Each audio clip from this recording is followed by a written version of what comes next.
Olá, pessoal, tudo bom?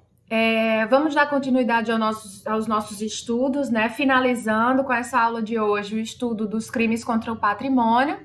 Finalizando falando sobre as disposições gerais. Essas disposições gerais estão previstas nos artigos 181, 182 e 183 do Código Penal. São disposições gerais que se aplicam ao título 2, portanto, elas se aplicam a todos os crimes contra o patrimônio, certo?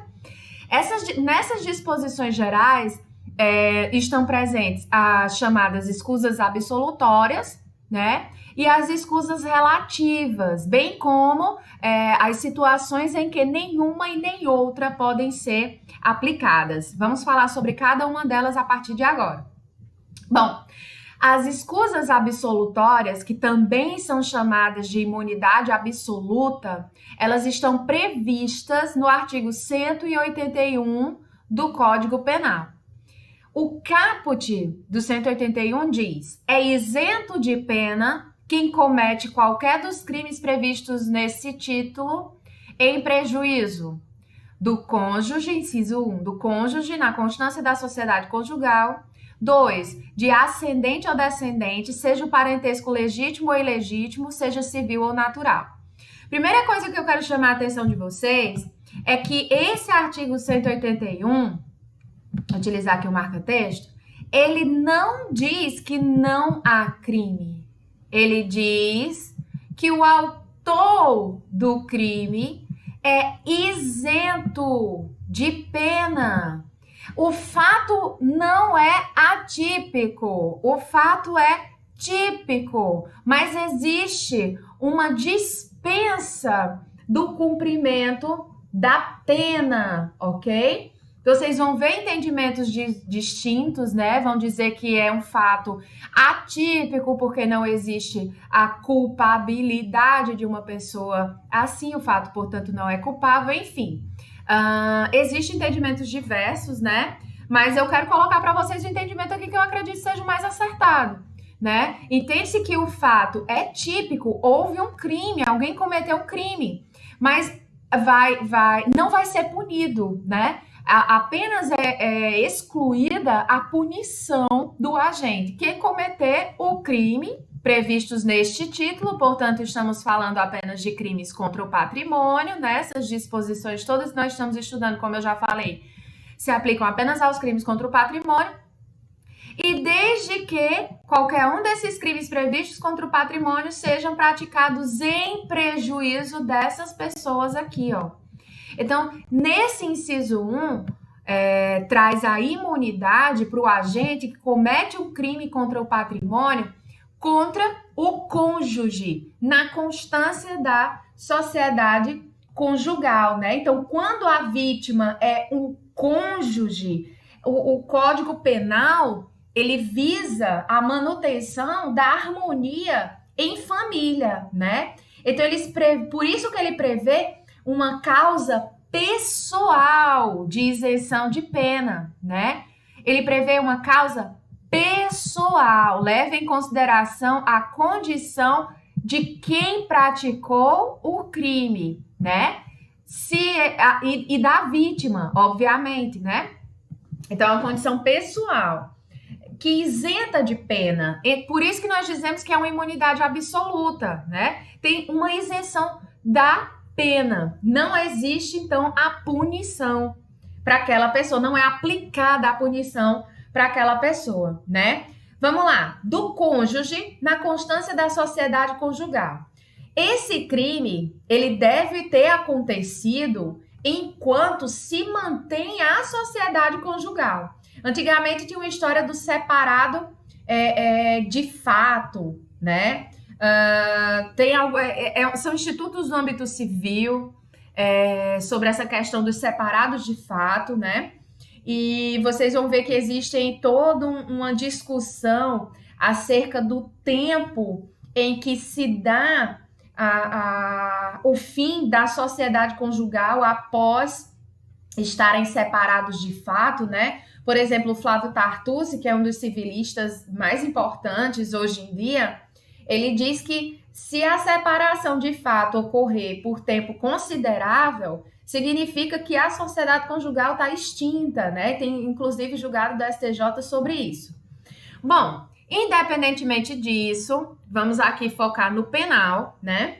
No penal, o que é que nós queremos, o que é que nós precisamos saber, né? É que enquanto houver sociedade conjugal, ou seja, enquanto não há o divórcio, né? Enquanto não há o divórcio, se o crime for cometido contra o cônjuge, o agente é isento de pena, né? Via de regra é assim. Agora, se o casamento aconteceu depois que esse crime foi praticado, essa imunidade não se aplica, essa escusa absolutória não se aplica. Tem que ser quando? Na constância dessa sociedade conjugal. Então, se o crime foi praticado antes, né, deles serem casados, essa imunidade não se aplica, né?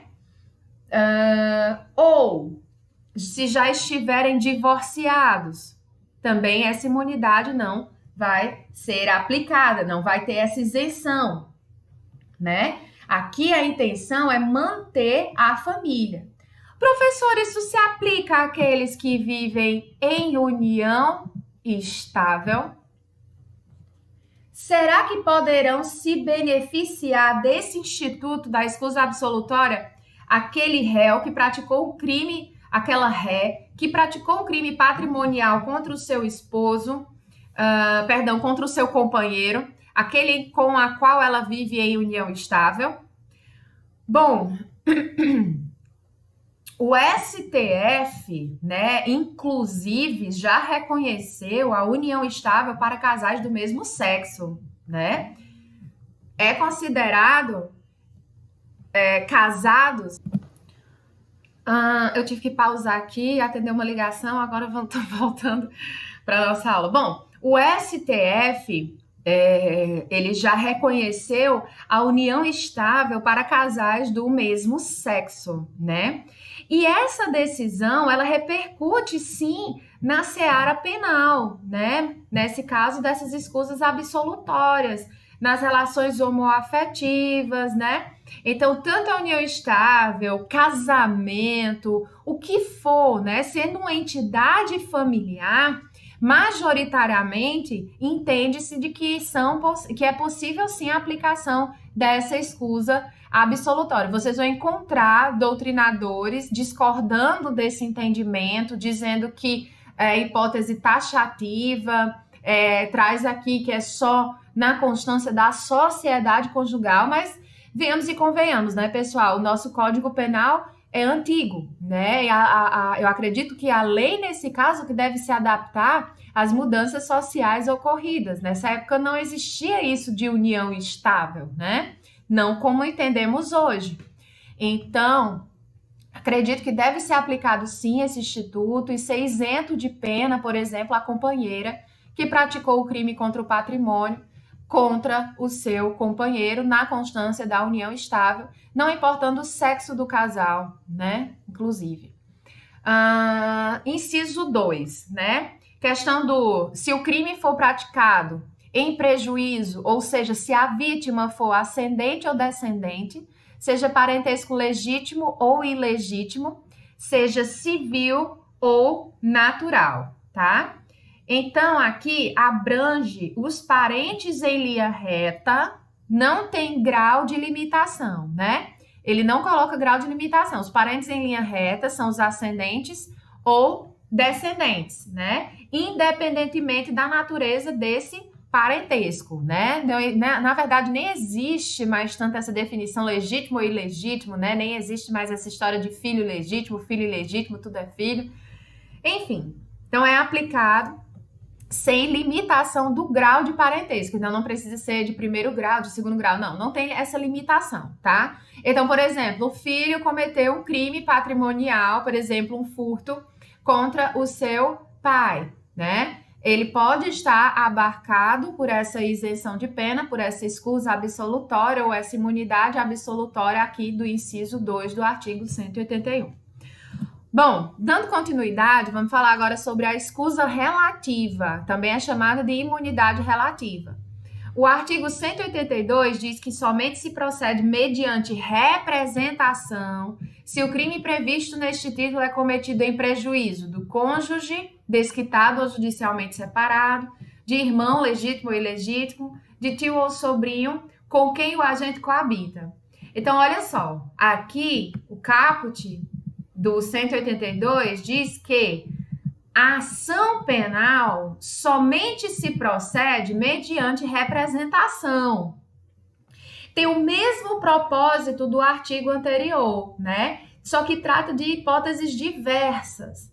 A instauração da ação penal vai estar condicionada à iniciativa da vítima. Então, a pessoa não é totalmente imune, né? A pessoa estará, digamos assim, imune se a vítima não representar, né, pela persecução penal daquela pessoa, não representar para que aquela pessoa seja processada. Vocês sabem a diferença, né? A ação penal pública incondicionada é aquela que não necessita de representação da vítima, independe do querer da vítima.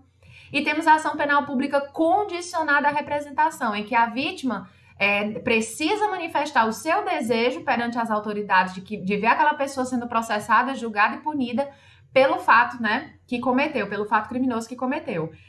Então, aqui, via de regra, nós vimos que, via de regra, os crimes contra o patrimônio são de ação penal pública incondicionada, né? Agora, se a vítima for uma dessas pessoas aqui, nessas situações, aí ela passará a ser ação penal pública condicionada à representação, ok? Essa é a ideia.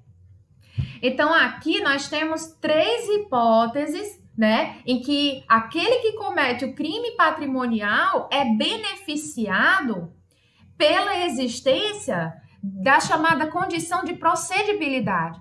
Porque uma das condições de procedibilidade da ação penal pública condicionada à representação é a existência da representação, obviamente, né? Então, quando a vítima é o cônjuge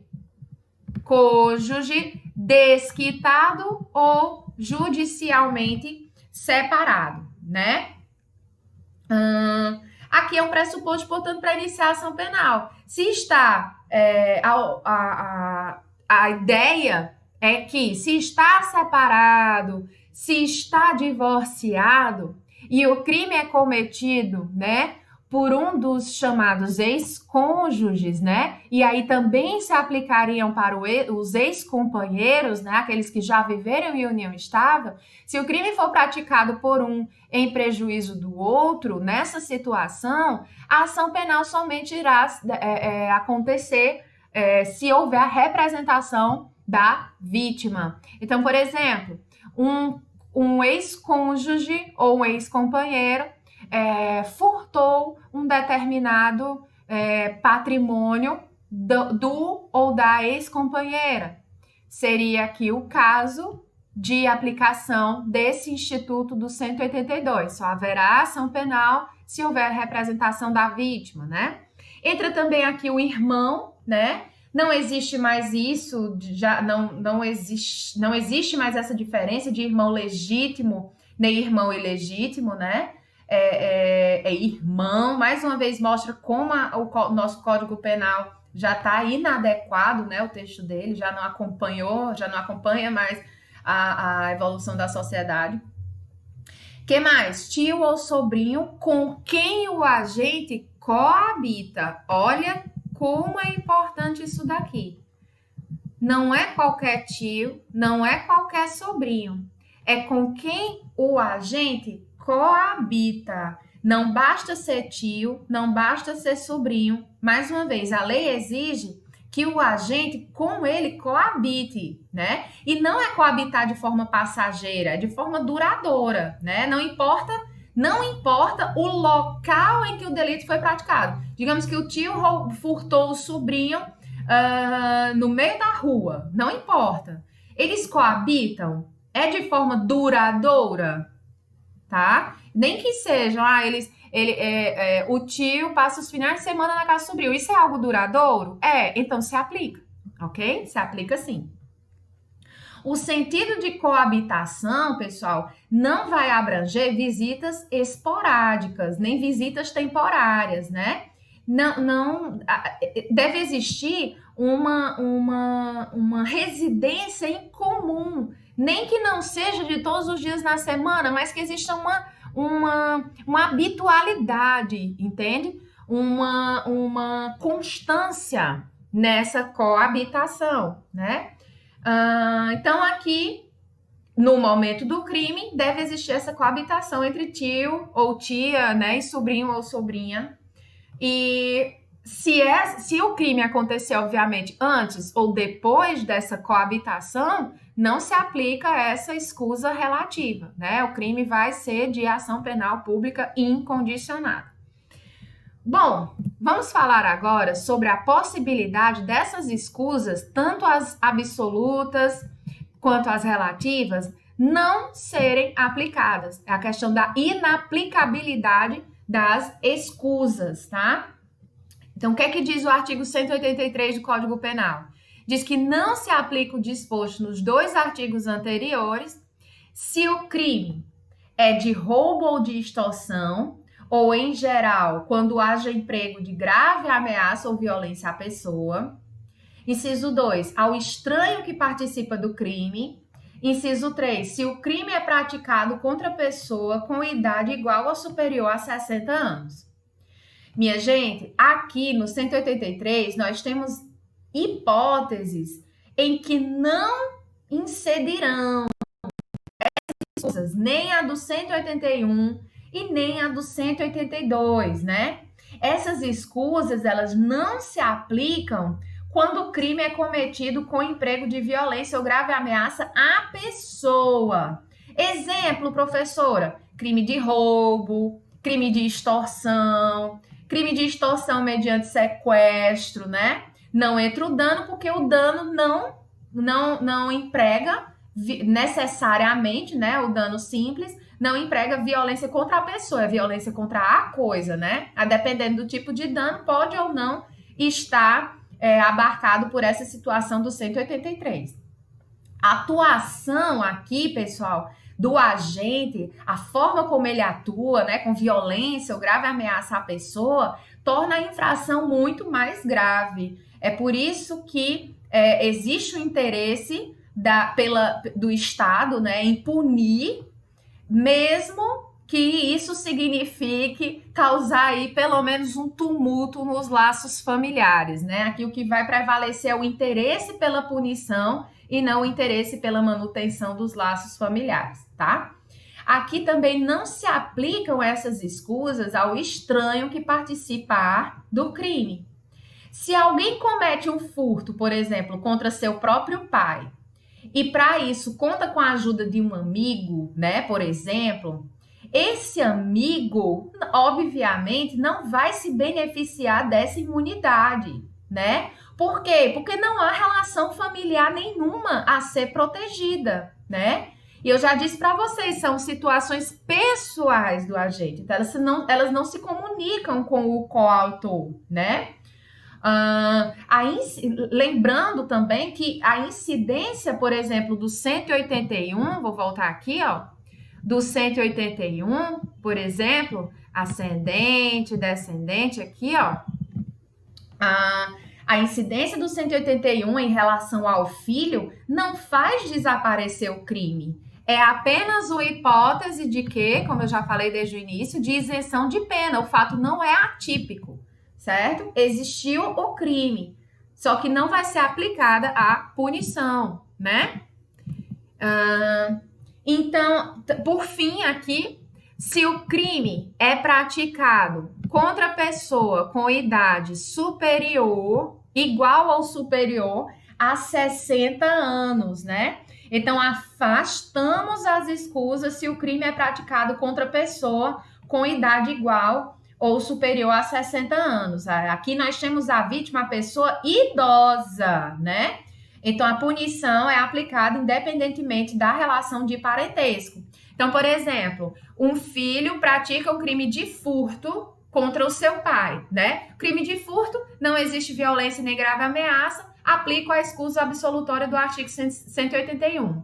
Porém, o pai, esse pai, né? Imagina a situação de que esse pai tenha 61 anos. O filho poderá ser beneficiado pela escusa absolutória do 181? Não. Por quê? Porque a vítima é pessoa idosa. Não importa que é o pai, não importa se é o filho, é vítima a pessoa idosa. Então, não se aplica a escusa, não se aplica a imunidade, né?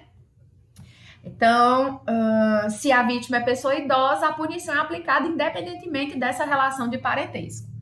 Coloquei aqui para vocês uma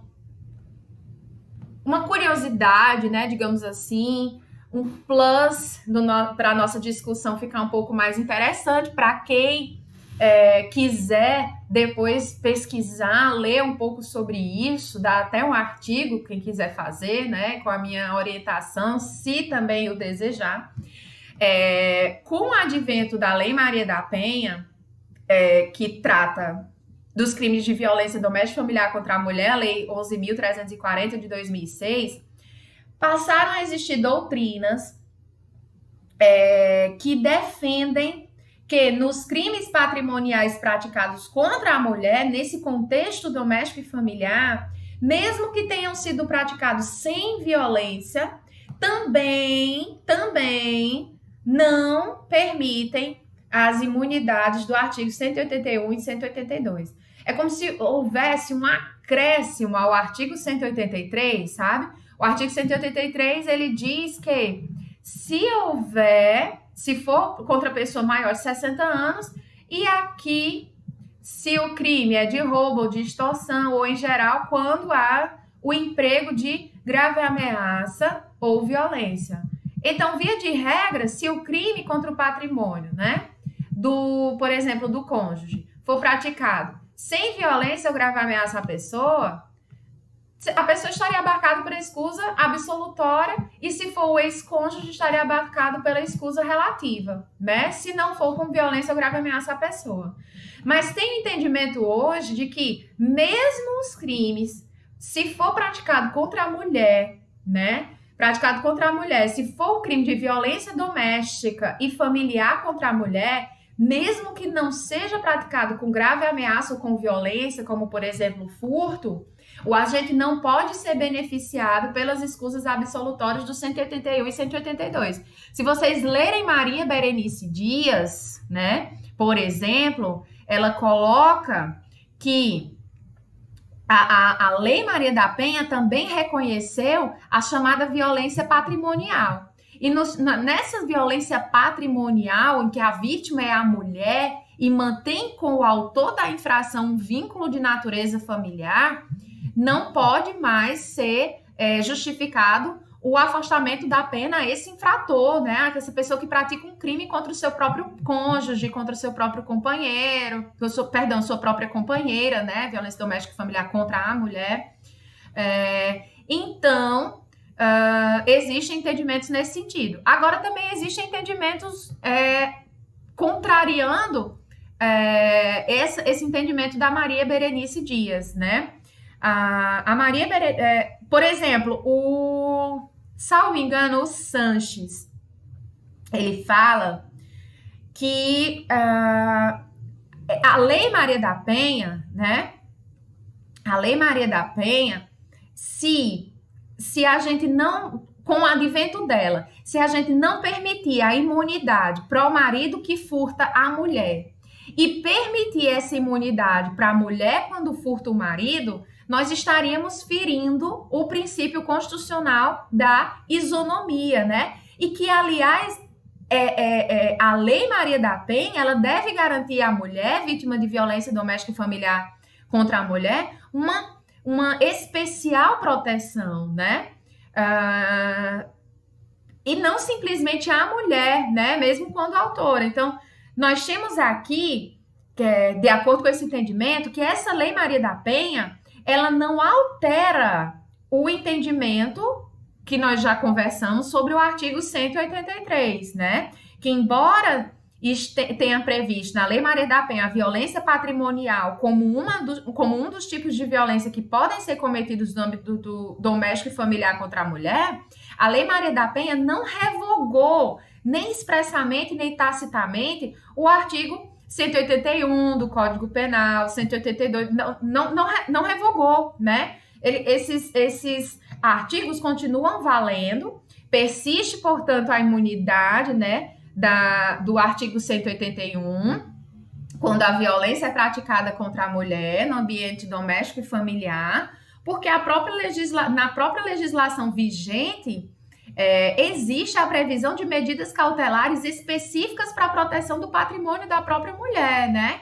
E que também se coloca que no direito penal não se admite analogia e prejuízo do réu. Então, a separação de corpos ou a separação de fato, elas não extinguem a sociedade conjugal e não podem ser equiparadas a uma separação judicial, ao divórcio, né? Que põe fim ao vínculo patrimonial para fins de afastamento dessa imunidade do artigo 181 do Código Penal, né? Então, assim, é um tema ainda bastante polêmico, né? Eu só estou falando nele aqui como um plus, né? Não precisam vocês se aprofundarem, a menos que queiram escrever sobre isso, estudar mais sobre isso, né? Algo que parta da vontade mesmo genuína de vocês. Eu só quis colocar aqui uma curiosidade de um debate bem interessante que existe na doutrina acerca disso, ok? Então, vocês estudam em Direito Penal 4, a Lei Maria da Penha, né? Se a ementa não for mudada. E aí vocês vão ter a oportunidade de debater um pouco mais sobre isso, tá? Façam as leituras recomendadas.